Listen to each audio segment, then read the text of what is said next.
Dead leaves crunched underneath, noises of crickets joining in to create a small melody from my walk back. The air, while cools and dry tonight, no wind in the trees. The fenced neighborhood, dark, lonely, quiet, though. That being due to the late hour. My feet carry me to the familiar home, the place I know inside and out like the back of my hand. What time is it? The thought sinks into my mind, eyes weighing heavily, specifically from the long days of working.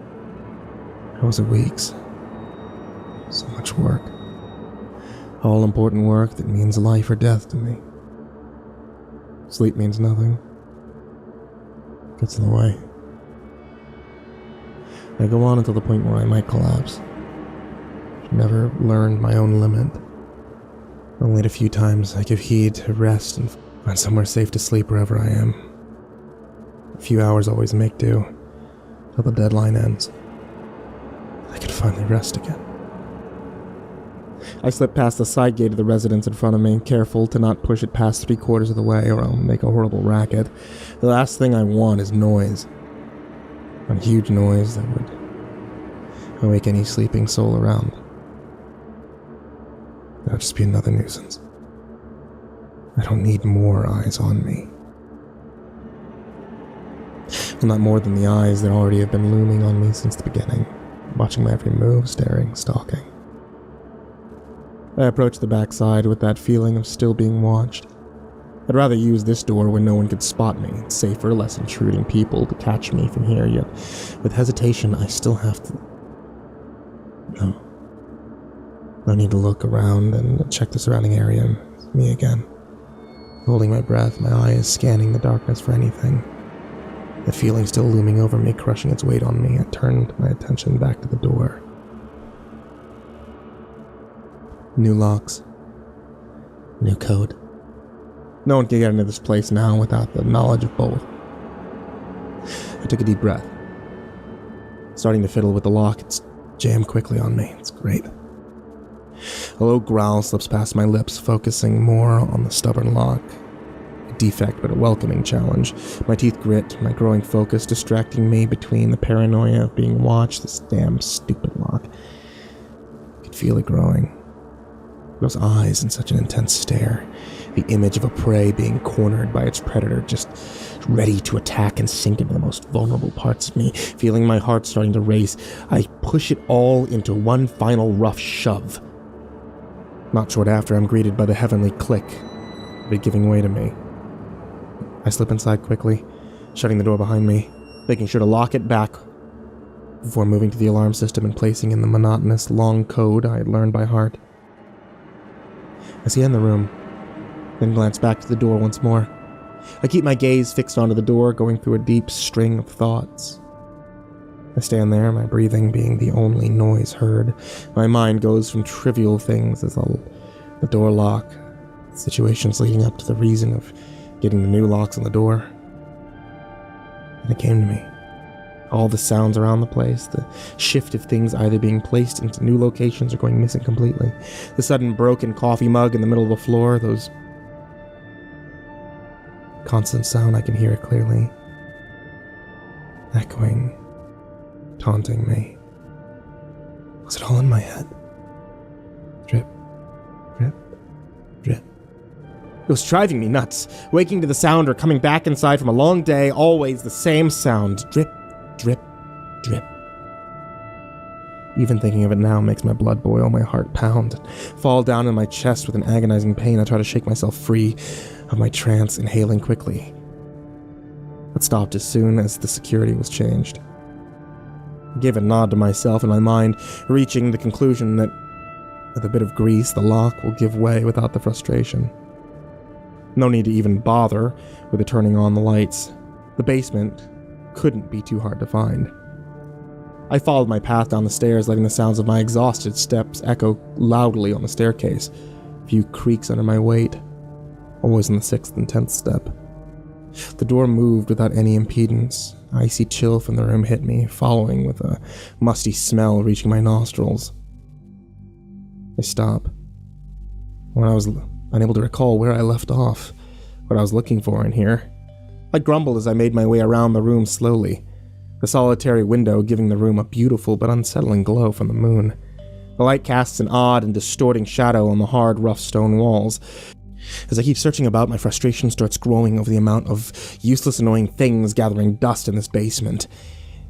In the midst of it, I caught a sound. The farther into the end of the room I got, the clearer it became. That sound again. I froze in place, feeling my eyes widen, vision fading into limited fields as if in a hypnotic trance.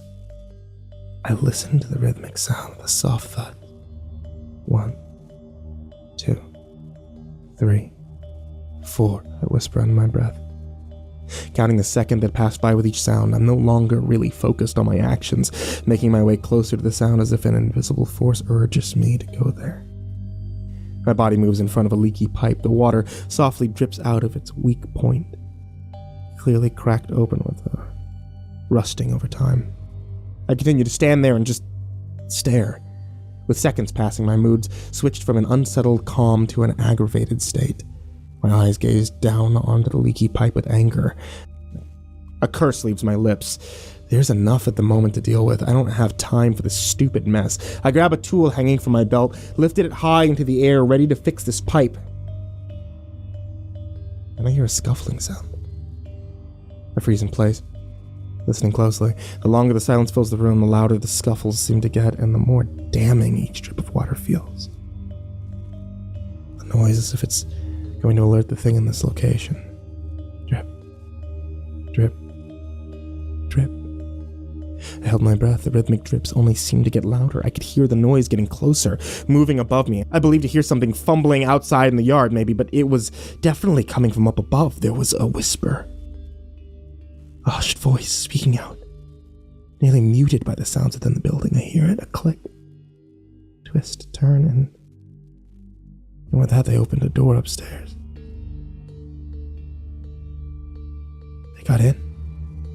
They're in the house now. My thoughts race. Was the person here to steal? No, my thoughts twisted up inside my head, my panic turning into anger. They're here to hurt me.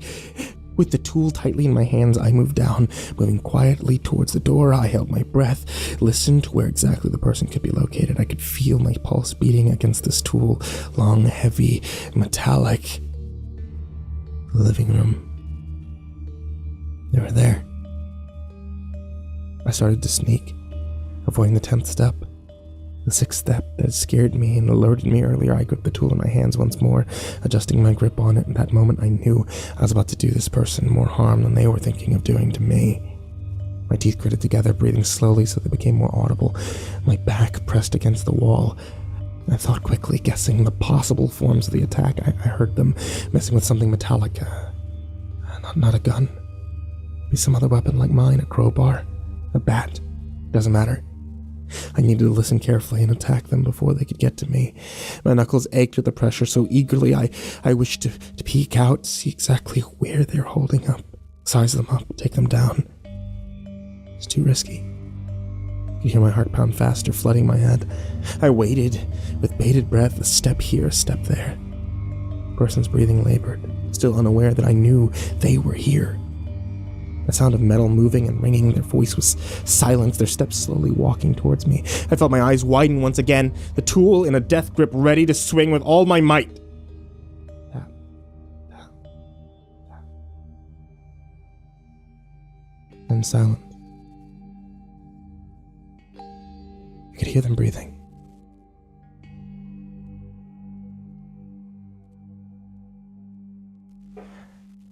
Words whispering under their breath. This is a man's voice. He's messing with something, speaking to himself. I was about to almost sprint into action, but no, I had to keep the upper hand. Tap, tap, tap. He grew closer and closer.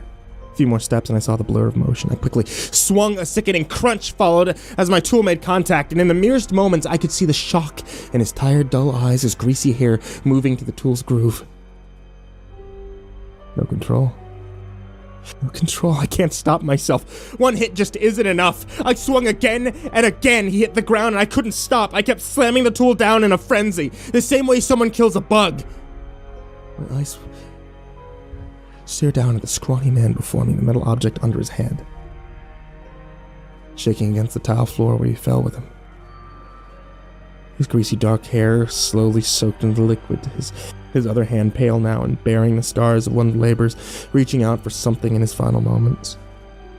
My breath heaved, logic and rationality returning back to my mind. I stepped away, the warmth of the liquid slowly cooling on me. I shook my head. I made a quick beeline for the bathroom and I flicked on the light. My tool was set down, the rusting pipe echoing a loud thud on the countertop, liquid dripping off its edge. My cold reflection staring back at me in the mirror. The faucet was turned on quickly, going to work on washing the blood off me, my hands, my upper face, the dark clothes covering my mouth. Doing its job on shielding the rest of my face from the messy situation, I could smell the iron lingering around my nostrils, almost making me sick. I leaned down to close the sink, letting the whole situation sink in deep. My eyes moved up, removing the mess of black hair out of my face. That black, unkept, greasy hair. I stare at my reflection for what feels like hours. The mixed color of dead eyes, green and ice-cold blue, staring at the prominent scar on my forehead, the one that bared a grim reminder and awful memory. I grasped a towel and wiped away the water and any remains of blood on my skin. It's too bad that my gray shirt held on to stains much easier. Sighing, my fingers thoroughly brought out a trinket from the vest pocket and stared down at the gem hiding safely within it. This trinket seemed to talk to me. Always had. Over and over, I heard it call out to me. Maybe it was just my mind playing a trick on me, but that undeniable whisper remained. I slipped back into deep, empty thoughts once more before I realized that I had been staring at that gem this entire time. Placing the purple gem trinket back into the safety of my pocket, I thought of the possibilities of losing it. I'd die to keep that trinket safe. I turned on my heel from the mirror, and I moved back in the hall once more. The body caught my attention. Its phone, shaking, vibrating against the ground. I moved in close. I stared at it without a single emotion on my face, and without hesitation, I stomped down with my worn boots, breaking it into a million pieces. Drip, drip, drip. Crimson liquid had always covered the tiles. I didn't feel remorse. I no longer had the desire to stay put. After all, at this location, there's always the feeling of us being watched by those around us, neighborhood of bars. I chuckled, a small tugging at my lips as I moved away from the mess that I had caused. Besides, this isn't my home.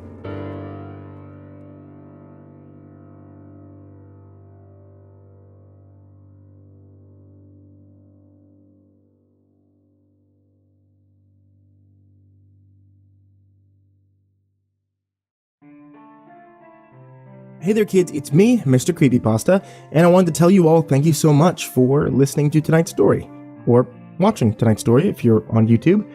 If you're not on YouTube, that means you're probably on the podcast that's available on iTunes, on the Google Play Store, and is now actually available on Spotify, and doesn't use as much data. So, hey, that's a thing. If you guys aren't listening on YouTube or Spotify, then I have no idea how else you could have found me. Unless you found one of those books on Amazon. You know, the CreepyPasta Collection, Volume 1, Volume 2. Those are things too. Oh well, I don't know how you would have heard me there, seeing as this was recorded like 2 years after those came out. Well, anyway. Thanks for listening, folks. And sweet dreams.